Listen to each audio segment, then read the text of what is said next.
ನಮಸ್ಕಾರ ಸ್ನೇಹಿತರೆ, ವಿದ್ಯಾನಗರಿ ಧಾರವಾಡ ಇಂದು ರಣರಂಗವಾಗಿತ್ತು. ಸಾವಿರಾರು ಯುವಕರು, ಪದವೀಧರರು ಮತ್ತು ಉದ್ಯೋಗಾಕಾಂಕ್ಷಿಗಳ ಬೀದಿಗಿಳಿದು ಸರ್ಕಾರದ ವಿರುದ್ಧ ಗುಡುಗಿದ್ದಾರೆ. ಯಾಕೆ ಪ್ರತಿಭಟನೆ? ಯುವಕರ ಆಕ್ರೋಶಕ್ಕೆ ಕಾರಣವಾದರೂ ಏನು? ಇವತ್ತು ಧಾರವಾಡದಲ್ಲಿ ಶ್ರೀನಗರ ವೃತ್ತದಲ್ಲಿ ನಡೆದಿದ್ದಾದ್ರೂ ಏನು? ರಾಜ್ಯದಲ್ಲಿ ಸುಮಾರು 2.7 ಲಕ್ಷ ಸರ್ಕಾರಿ ಹುದ್ದೆಗಳು ಖಾಲಿ ಇದೆ ಎಂದು ಅಂದಾಜಿಸಲಾಗಿದೆ. ಶಿಕ್ಷಣ, ಆರೋಗ್ಯ ಮತ್ತು ಪೊಲೀಸ್ ಇಲಾಖೆಗಳಲ್ಲಿ ನೇಮಕಾತಿ ಪ್ರಕ್ರಿಯೆ ವಿಳಂಬವಾಗುತ್ತಿರುವುದು ಯುವಕರ ನಿದ್ದೆಗೆಡಿಸಿದೆ. ವರ್ಷಗಟ್ಟಲೆ ಓದಿದ್ರು ಪರೀಕ್ಷೆಗಳಲ್ಲಿ ಅಧಿಸೂಚನೆಗಳಿಲ್ಲ ಎಂಬ ಬೇಸರ ಇಂದು ಆಕ್ರೋಶವಾಗಿ ಸ್ಫೋಟಗೊಂಡಿದೆ. ಅಖಿಲ ಕರ್ನಾಟಕ ರಾಜ್ಯ ವಿದ್ಯಾರ್ಥಿ ಸಂಘಟನೆ ಮತ್ತು ವಿವಿಧ ಯುವ ಸಂಘಟನೆಗಳ ನೇತೃತ್ವದಲ್ಲಿ ಈ ಪ್ರತಿಭಟನೆ ಹಮ್ಮಿಕೊಳ್ಳಲಾಗಿತ್ತು.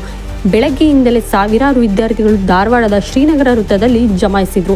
ಅಲ್ಲಿಂದ ಜಿಲ್ಲಾಧಿಕಾರಿ ಕಚೇರಿಗೆ ಮುತ್ತಿಗೆ ಹಾಕಲು ಹೊರಟ ಪ್ರತಿಭಟನಾಕಾರರನ್ನು ಪೊಲೀಸರು ತಡೆಯಲು ಯತ್ನಿಸಿದಾಗ ಸಂಘರ್ಷ ಉಂಟಾಯಿತು. ವಿದ್ಯಾರ್ಥಿಗಳು ಪೊಲೀಸರು ಹಾಕಿದ್ದ ಬ್ಯಾರಿಕೇಡ್ಗಳನ್ನ ನೂಕಿ ಮುನ್ನುಗ್ಗಲು ಪ್ರಯತ್ನಿಸಿದರು. ಆಕ್ರೋಶಗೊಂಡ ವಿದ್ಯಾರ್ಥಿಗಳು ಸರ್ಕಾರದ ಸಚಿವರ ಭಾವಚಿತ್ರಗಳನ್ನು ದಹಿಸಿ ತಮ್ಮ ಅಸಮಾಧಾನ ವ್ಯಕ್ತಪಡಿಸಿದರು. ಪೊಲೀಸ್ ಕಮಿಷನರ್ಗೂ ಗಾಯ ಆಯಿತು.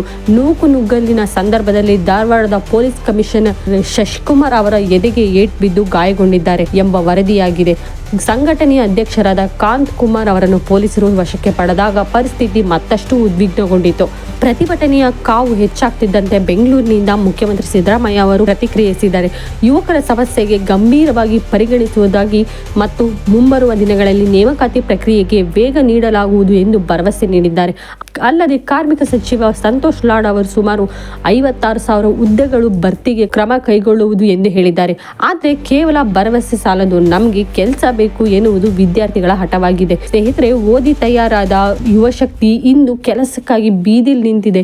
ಒಂದ್ ಕಡೆ ಆರ್ಥಿಕ ಸಂಕಷ್ಟ ಇರುತ್ತೆ, ಇನ್ನೊಂದು ಕಡೆ ವಯೋಮಿತಿ ಮೀರ್ತಿದೆ ಅನ್ನುವ ಆತಂಕ ಇರುತ್ತೆ. ಸರ್ಕಾರ ಈ ಕೂಡಲೇ ಈ ಯುವಕ ಕೂಗಿಗೆ ಸ್ಪಂದಿಸಿ ನೇಮಕಾತಿ ಪ್ರಕ್ರಿಯೆ ಆರಂಭಿಸಬೇಕಾಗಿದೆ. ಈ ಬಗ್ಗೆ ನಿಮ್ಮ ಅಭಿಪ್ರಾಯವನ್ನು ಧಾರವಾಡದಲ್ಲಿ ನಡೀತಾ ಇರೋ ಈ ಘಟನೆ ಸರಿಯಾ? ಕಮೆಂಟ್ ಬಾಕ್ಸ್ನಲ್ಲಿ ತಿಳಿಸಿ.